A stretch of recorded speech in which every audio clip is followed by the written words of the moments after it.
తెలంగాణ అన్నదాతలు ఎప్పుడెప్పుడా అని ఎదురు చూస్తున్నటువంటి రైతు రుణమాఫీ గురించి అయితే ఈరోజు మనము మాట్లాడుకుందాము. మరి తెలంగాణ రాష్ట్ర ప్రభుత్వం అయితే ఇక 2 లక్షల రైతు రుణమాఫీ కథ ముగిసినట్టే అంటాంది. మరి ఏ విధంగా ముగిసినట్టు, మరి అందరికీ రుణమాఫీ జరిగిందా, 2 లక్షల పైన రుణమాఫీ కథ ఏంది అనేటువంటి ముచ్చట గురించి అయితే ఈరోజు మనం తెలుసుకుందాము. ఖచ్చితంగా వీడియోని అయితే చివరి వరకు చూడండి. ఇంకా మీలో ఎవరైనా మన ఛానల్ సబ్స్క్రైబ్ చేయకపోతే వెంటనే సబ్స్క్రైబ్ చేసుకోండి. రాష్ట్ర ప్రభుత్వం ఇచ్చేటువంటి కొత్త కొత్త న్యూస్ అయితే వెంటనే నేనైతే మన ఛానల్లో పెడతాను. తప్పకుండా మన ఛానల్ అయితే సబ్స్క్రైబ్ చేసుకోండి. ఇక అసలు విషయం ఏంటంటే, తెలంగాణ రాష్ట్ర ప్రభుత్వం అయితే నిన్న ఏదైతే మహబూబ్ నగర్ లో పెట్టినటువంటి మీటింగ్ లో 4వ విడత రుణమాఫీని అయితే చేయడం జరిగింది, లిస్టును విడుదల చేయడం జరిగింది. అయితే ఇక ఆ లిస్టుతోనే టోటల్ గా రుణమాఫీ కథ ముగిసిపోయిందని స్వయాన తెలంగాణ ముఖ్యమంత్రి గారే చెప్పడం జరిగింది. మరి 2 లక్షల పైన ఉన్నటువంటి వాళ్ళ పరిస్థితి ఏంది? మరి 2 లక్షల పైన ఉన్నటువంటి రుణాలను కట్టండి, మేము వెంటనే మాఫీ చేస్తామన్న వాళ్ళే రైతులైతే ఉన్నదో లేదో తీసుకొచ్చి 2 లక్షల పైన ఉన్న మొత్తాన్ని కట్టి ఇక 2 లక్షల వరకు రుణాలు మాఫీ అయితే అని చెప్పేసి ఎదురు చూస్తున్నారు. మరి వాళ్ళ పరిస్థితి ఏంది?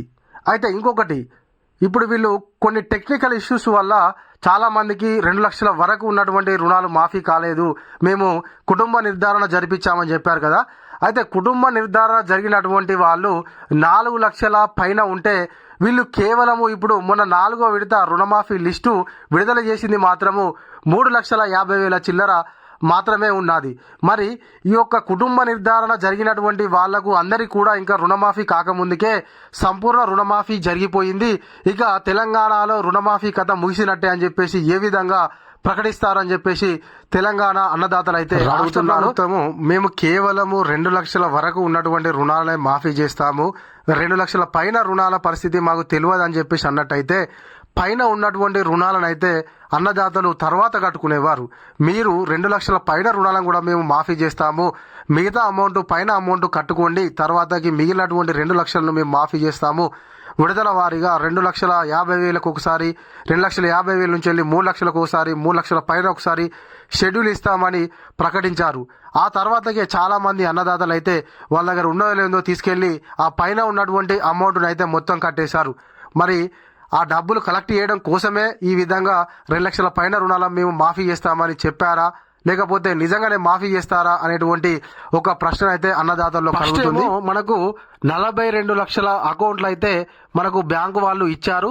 ఈ యొక్క 42 లక్షల అకౌంట్ల రుణమాఫీ చేయడానికి 31,000 కోట్ల రూపాయలు అయితే అవసరమైతే అని చెప్పినటువంటి రాష్ట్ర ప్రభుత్వము ప్రస్తుతం మరి 22 కోట్లతోనే ఏ విధంగా రుణమాఫీ పూర్తి చేసింది అంటే, వాళ్ళు తప్పుడు సమాచారం ఇచ్చారు. బ్యాంకు వాళ్ళు గతంలో ఉన్న రుణాలను వీటిని కలిపి చెప్పారు, అందుకనే అంత వ్యయం అంచనా వేయాల్సి వచ్చింది, వాళ్ళ తప్పిదం వల్లనే జరిగింది ఇది అని చెప్పేసి చేతులు దులుపుకున్నారు.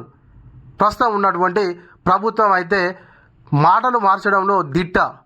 గతంలో చాలాసార్లు మంత్రులు, ముఖ్యమంత్రి అనేక సార్లు ప్రకటించారు 31,000 కోట్ల రుణమాఫీ కోసం మేము కేటాయించాము, ప్రతి ఒక్క అన్నదాతకు రుణమాఫీ జరుగుతుంది, మాది రైతు సంక్షేమ పథకం అని చెప్పేసి అనేక సార్లు ప్రెస్ మీట్ లో చెప్పారు. మరి ఏ ఒక్కసారన్నా మరి బ్యాంకు వాళ్ళు ఇట్లా తప్పులు లెక్కలు ఇచ్చారని చెప్పేసి ఎప్పుడు చెప్పలేదు. ఇప్పుడు తీరా టైమింగ్ వచ్చిన తర్వాతకి బ్యాంకు వాళ్ళ మీద నెట్టేసి వీళ్ళు పక్కగా తప్పుకుంటున్నారు. ఇంకా 2 లక్షల వరకు రుణమాఫీ కాని వారికి మరియు 2 లక్షల పైన ఉన్నటువంటి రుణాలు వాళ్ళకు కూడా మాఫీ అయ్యేంత వరకు అయితే ప్రభుత్వాన్ని ఖచ్చితంగా మనమైతే ప్రశ్నిస్తాము. ఇది మన వీడియో. ఈ వీడియో కనుక మీకు నచ్చినట్లయితే ఒక లైక్ చేయండి, కామెంట్ చేయండి. ఇంకా మీలో ఎవరైనా మన ఛానల్ సబ్స్క్రైబ్ చేయకపోతే వెంటనే సబ్స్క్రైబ్ చేసుకొని పక్కనటువంటి గంట సింబల్ నొక్కండి.